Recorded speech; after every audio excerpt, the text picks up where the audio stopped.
जय गजानन, जय श्रीमन्नारायण, जय आदिशक्ति माता, जय श्री हरि विष्णु। प्रिय भक्तों, स्वागत है आपका सनातन संस्कृति के इस पावन यज्ञ में, जहां हम स्कंद पुराण से आषाढ़ मास की अध्यायवर पवित्र कथाओं को प्रस्तुत करते हैं। आज हम पहुंच चुके हैं अध्याय 29 पर, जो न केवल आध्यात्मिक बल्कि रहस्यमय और मोक्षदायिनी कथा से भरपूर है। यह कथा में एक गरीब ग्वाला, एक अज्ञानी ब्राह्मण और भगवान विष्णु की अद्भुत लीला है, जो आपके हृदय को भाव विभोर कर देगी। तो आइए आरंभ करते हैं। भगवान कार्तिकेय शिव जी से पुनः निवेदन करते हैं, पिताश्री, आपने आषाढ़ मास की महान कथाएं बताई। कृपा करके अब एक ऐसी कथा कहिए जिसमें कोई अत्यंत सामान्य प्राणी, जैसे कोई ग्वाला या निर्धन ब्राह्मण, कोई इस मास में मोक्ष को प्राप्त कर सकता है। भगवान शिव प्रसन्न होकर कहते हैं, हे स्कंद, यह जो तुमने प्रश्न पूछा है उसका उत्तर मैं एक दुर्लभ कथा से दूंगा, जिसे पूर्व काल में स्वयं नारद मुनि ने श्री हरि से सुना था। सुनो। बहुत समय पहले की बात है। एक गांव में नंदू नामक एक निर्धन ग्वाला अपनी माँ के साथ रहता था। उसका कार्य था गांव के गोपालकों की गाय चराना और बदले में थोड़ा सा दूध या रोटी पा लेना। नंदू अत्यंत सीधा, सरल और सच्चा बालक था। दिन भर गायों को लेकर जंगल जाता, पेड़ की छाया में बैठकर बांसुरी बजाता और नारायण नारायण जपता। एक दिन उसे एक महात्मा मिले। उन्होंने कहा, बच्चे, आषाढ़ मास आ रहा है। इस मास में जो भगवान विष्णु का व्रत रखता है उसे स्वर्ग और मोक्ष दोनों प्राप्त होते हैं। तो प्रतिदिन एक तुलसी पत्र लेकर ओम नमो भगवते वासुदेवाय मंत्र बोलकर भगवान को अर्पण करना। तेरे समस्त पाप कट जाएंगे। नंदू ने यह बात गांठ बांध ली। अब वह प्रतिदिन एक तुलसी का पत्ता तोड़ता, अपनी मिट्टी की मूर्ति के सामने रखता और मंत्र बोलता। उसी गांव में एक ब्राह्मण रहता। नाम था सठसेन। वह विद्वान था परंतु अहंकारी। वह पूजा पाठ तो करता था परंतु केवल दिखावे के लिए। वह कहता, ये आषाढ़ मास व्रत कथा सब गरीबों के बहलावे हैं। धनवान को केवल शास्त्र ही चाहिए। उसका पुत्र अत्यंत विलासी था और उसकी पत्नी लालची। ब्राह्मण ने ना कोई दान किया, ना व्रत रखा, ना कथा सुनी और ग्वाले नंदू का मजाक उड़ाता रहता। एक ग्वाला भगवान को क्या देगा? तुलसी पत्ते से कोई मुक्त नहीं हुआ। कभी आषाढ़ मास समाप्त हुआ। नंदू ने पूरे महीने सच्चे भाव से जप, ध्यान और पूजा की। उसने व्रत रखे, यथाशक्ति गायों को चारा दिया, भूखों को जल पिलाया और भगवान के भजन गाए। जब वह मास समाप्त हुआ, उसी रात नंदू की मृत्यु हो गई। गांव वाले बोले, यह बालक तो भोला था, ना पढ़ा ना विद्वान, क्या भगवान इसे अपनाएंगे? परंतु जैसे ही उसका शरीर छूने कोई आया, वहाँ 4 प्रकाशमय विष्णु दूत प्रकट हुए। उन्होंने कहा, यह भक्त भगवान विष्णु को प्रिय है। इसने आषाढ़ मास का पूजन सच्चे भाव से किया है। इसे लेकर हम स्वयं भगवान के पास जाएंगे। उसी रात ब्राह्मण सठसेन को स्वप्न आया। यमदूत उसे घसीटता ले जा रहे हैं। वह चिल्ला रहा था, मैं ब्राह्मण हूँ, विद्वान हूँ। यमदूत बोले, तू ब्राह्मण था पर आचरणहीन। तूने व्रत कथा सेवा कुछ नहीं की। आषाढ़ मास में जो तूने भक्ति का उपवास किया, इस पाप के कारण तुझे रौरव नरक मिलेगा। ब्राह्मण सठसेन की आत्मा यमराज की सभा में लाई गई।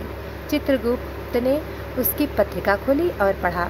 इसने 3 बार तुलसी को अपवित्र कहा, 5 बार कथा को तुच्छ बताया और 7 ब्राह्मणों का अपमान किया। इसने एक बार कहा, भगवान नहीं होते, यह महापातक है, इसे तस्मित्र नरक में भेजा जाए। सठसेन काँप उठा। उसने यमराज से विनती की, मुझे एक अवसर और दीजिए, मैं अगले जन्म में आषाढ़ मास का व्रत करूंगा। यमराज बोले, यह मास केवल जीवन में प्रभाव देता है, मृत्यु के बाद पछताने से कुछ नहीं होता। उधर नंदू विष्णुलोक पहुंचा। वहां श्रीहरि स्वयं कमल पर आसीन थे। वे उठे और बालक नंदू को अपनी गोद में बिठाकर बोले, हे वत्स, तूने केवल तुलसी पत्र से मेरी पूजा की, पर उस प्रेम में पूरा ब्रह्मांड समाहित था। तेरे जप ने सूक्ष्म लोगों को हिला दिया। तेरे भाव से गंगा भी प्रवाहित हुई। अब तू मेरे धाम में रहेगा और सदा आनंद को प्राप्त करेगा। यह था आषाढ़ मास की कथा, अध्याय 29 का पहला भाग। अब आइए दूसरे भाग में जानते हैं। ब्राह्मण सटसेन की आत्मा यमलोक में अनेक युगों तक नरक भुगतती रही। नरकवास के पश्चात उसे एक निम्न कुल में जन्म मिला। वहाँ उसने निर्धनता, तिरस्कार और अपमान का जीवन जिया, लेकिन पूर्व जन्म की पीड़ा उसके अवचेतन में बसी रही। इस जन्म में वह धवल नामक ब्राह्मण के रूप में जन्मा। यद्यपि वह निर्धन था, परंतु अब उसमें एक परिवर्तन आ चुका था। उसमें विनम्रता और भक्ति का बीज जन्म ले चुका था। उसकी एक कन्या थी सती, जो अत्यंत धार्मिक और शांत स्वभाव की थी। वह बचपन से ही भगवान विष्णु की पूजा करती थी, तुलसी की सेवा करती थी और आषाढ़ मास आने पर व्रत करती थी। सती ने मात्र 12 वर्ष की आयु में संकल्प लिया, मैं प्रति वर्ष आषाढ़ मास में भगवान विष्णु की कथा कहूँगी, उपवास करूँगी, तुलसी को जल दूंगी और हर दिन किसी भूखे को अन्न दूंगी। उसने जैसे ही यह व्रत आरंभ किया, उसके घर में चमत्कार होने लगे। सूखा कुआं जल से भर गया, सूखे खेत हरियाली से फैल गई। उसकी माँ को वर्षों पुरानी बीमारी समाप्त हो गई। लोग कहने लगे, इस कन्या में तपस्या की शक्ति है, इसकी भक्ति सच्ची है। आषाढ़ मास की एकादशी की रात जब सती तुलसी पूजन कर रही थी, तभी उसके पिता धवल एक दिव्य स्वप्न आया। स्वप्न में यमदूतों ने फिर से उसकी आत्मा को पकड़ लिया और यमराज की सभा में ले गए। वहां चित्रगुप्त ने कहा, इसने पूर्व जन्म में आषाढ़ मास का अपमान किया था, परंतु अब इसकी पुत्री ने उसी मास में महान तपस्या की है। इस कारण इसके पाप धीरे धीरे क्षीण हो रहे हैं। यमराज बोले, यदि यह व्यक्ति जीवन में अपनी भूल स्वीकारे, धर्म का प्रचार करे और सच्चे हृदय से व्रत करे तो मोक्ष संभव है। सुबह होते ही धवल रोते हुए सती के चरणों में गिर पड़ा और बोला, बेटी, तू मेरी गुरु है। मैं वही पापी हूँ जिसने पूर्व जन्म में इस मास का तिरस्कार किया। अब मैं भी व्रत करूँगा। भगवान विष्णु ने यह सब स्वयं देखा। उन्होंने देवताओं से कहा, जब कोई भक्त मेरी कथा कहे, तुलसी का आदर करे, व्रत रखे, तो मैं वहाँ स्वयं उपस्थित होता हूँ। अब मुझे उस कन्या के घर चलना है। सती की कुटिया में उसी दिन एक वृद्ध साधु आया और कहा, बेटी, मुझे भोजन चाहिए, परंतु अन्न में नमक ना हो, पानी शुद्ध हो और तुलसी पत्ते से जल छुआ हो। सती बोली, महाराज, यही तो मैंने भगवान के लिए रखा है, परंतु यदि आप कहें तो अर्पित कर दो। साधु बोले, यदि तू मुझे भगवान मान कर दोगी तो ले सकता हूँ। सती बोली, महाराज, हर भूखे में भगवान का वास होता है। यह अन्न आपका हुआ। जैसे ही साधु ने पहला ग्रास लिया, वह तेजोमय रूप में बदल गया और भगवान विष्णु अपने चतुर्भुज स्वरूप में प्रकट हुए। उनके नेत्रों में करुणा बरस रही थी। भगवान बोले, वत्से सती, तेरी भक्ति से मैं प्रसन्न हूँ। तू जिस कुल में जन्मी है, वहाँ 7 पीढ़ियाँ पवित्र हो गई। तेरे पिता को पूर्व जन्म के पापों से मुक्ति मिली। जो कोई आषाढ़ मास की कथा कहे या सुने, उसे नरक नहीं छूता।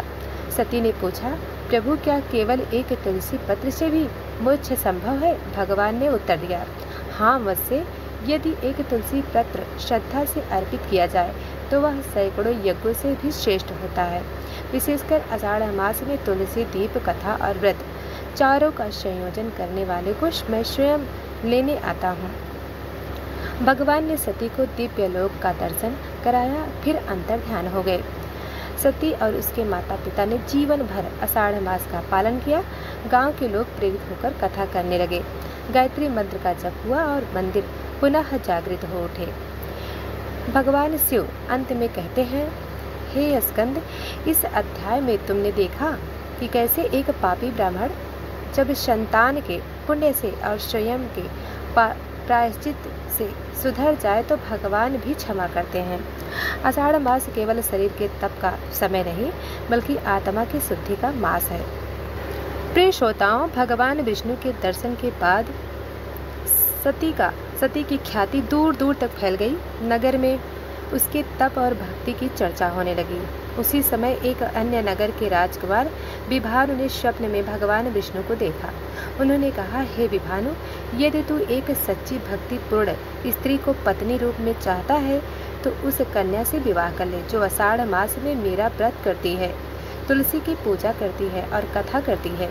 राजकुमार ने खोज आरंभ की और जब वह सती के गांव पहुंचा तो जैसे ही उसने उसकी वाणी सुनी, उसे अनुभव हुआ कि यही वही कन्या है। सती के पिता धवल, जो पूर्व जन्म में सुठसेन था, को यह समझ में आ गया कि यह सब भगवान की लीला है। विवाह को भगवान की आज्ञा मानकर सती और विभानु का विवाह हुआ, परंतु एक विशेष नियम के साथ हम हर वर्ष आषाढ़ मास में एक गांव या नगर में जाकर 29 दिन तक कथा कहेंगे और अंतिम दिन 108 निर्धनों को वस्त्र, अन्न और तुलसी का पौधा दान करेंगे। राजकुमार विभानु सती को लेकर अपने राज्य पहुंचा। वहां जब सती ने आषाढ़ मास का व्रत आरंभ किया और तुलसी पूजन किया, उसी दिन वर्षा हुई, सूखे तालाब भर गए और बीमार लोग अचेत अवस्था में भी शांति मिलने लगी। राजा सती के ससुर ने यह सब देखकर कहा, यह कन्या नहीं, देवी स्वरूप है। जब से यह आषाढ़ मास की पूजा कर रही है, राज्य में मंगल ही मंगल है। सती ने कहा, राजन, यह मेरे कारण नहीं, इस मास की कृपा है। इस मास में केवल एक व्रत, एक तुलसी पत्र और एक हरिनाम ही पर्याप्त है। यदि सच्चे भाव हों, राजा ने राज्य में आदेश निकाला कि आषाढ़ मास में हर मंदिर में दीप जलाया जाए, प्रत्येक परिवार एक तुलसी का पौधा घर में लगाए और रविवार तथा एकादशी को व्रत करे। यह आदेश सुनकर समस्त राज्य में आध्यात्मिक जागरण हो गया। सती ने एक दिन अपने पति से कहा, प्राणनाथ, आषाढ़ मास में एक दिन ऐसा भी होता है जब पितृगण सूक्ष्म रूप में पृथ्वी पर आते हैं और वे उस घर में जाते हैं जहाँ तुलसी के पास दीप जलता है, जहाँ व्रत कथा होती है। क्या हम अपने पूर्वजों का तर्पण करेंगे? विभानु ने श्रद्धा से कहा, हाँ। उन्होंने गंगा जल, तिल और दूध से पितृ पूजन किया।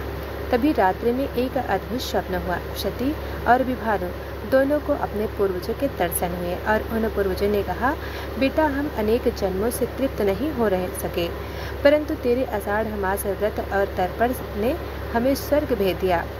अब हम सदा तुम्हारी रक्षा करेंगे। अब कथा अपने चरम पर पहुंची। प्रिय भक्तों, एक दिन जब सती और विभानु ने 29वें दिन की कथा पूर्ण की और अंतिम दिन 108 ब्राह्मणों को भोजन कराया तो वहाँ स्वयं ब्रह्मा जी प्रकट हुए। उन्होंने कहा, वत्से, मैं ब्रह्मा स्वयं तुम्हारी कथा को सुनने आया हूँ, क्योंकि इस मास में जो जीव कथा करता है उसकी कथा लोगों में आंदोलित कराती है।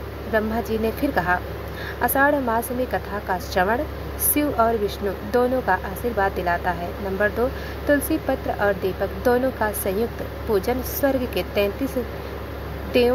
33 करोड़ देवों को प्रसन्न कराता है। जो व्यक्ति केवल ओम नमो नारायणाय का 108 बार जाप करता है, वह अपने कुल की 21 पीढ़ियों को तार सकता है। जो गरीब, प्यासे, बीमार की सेवा करता है, उसे पुण्य लोक के द्वार खुले मिलते हैं। आषाढ़ मास में चुपचाप किया गया दान घोषणा से किए गए हजारों दानों से श्रेष्ठ होता है। ब्रह्मा जी अंत में बोले, सती, विभानु और धवल, तुम तीनों ने दिखा दिया कि आषाढ़ मास जीवन को कैसे बदल सकता है। तुम्हारा कुल देवताओं की बंसी में सम्मिलित किया गया है। समय बीता, सती और विभानु ने आजीवन आषाढ़ मास को जन जन तक पहुंचाया। उनके वंशजों ने उस मास को मोक्ष महोत्सव नाम दिया और हर पीढ़ी में कोई एक व्यक्ति संन्यास लेकर लोगों को कथा सुनाता रहा। जब वे दोनों शरीर छोड़ने वाले थे तो भगवान विष्णु स्वयं द्वार पर आए और बोले, आओ मेरे धाम। जैसे तुमने आषाढ़ मास में लोकों का उद्धार किया, वैसे अब मेरे लोकों में देवताओं को कथा सुनाओ। और वे स्वर्ण रथ पर बैठकर दिव्य धाम चले गए। तो प्रिय भक्तों, यह था स्कंद पुराण का अध्याय 29, संपूर्ण दिव्य शिक्षाप्रद और मोक्षदायक कथा। यदि आपने यह तीनों भागों में कथा सुनी समझी तो आपके जीवन में कोई अदृश्य कृपा जन्म लेने वाली है। हर वर्ष इस मास में तुलसी को जल दें, दीप जलाएं, कथा सुने और भूखे को भोजन कराएं। यही है सच्चा सनातन जीवन। कृपया वीडियो को अपने परिवार, मित्रों और श्रद्धालुओं तक पहुंचाएं। अगली अध्याय और कथा के जुड़े रहें हमारे साथ। जय श्री हरि, जय आषाढ़ मास, जय स्कंद पुराण।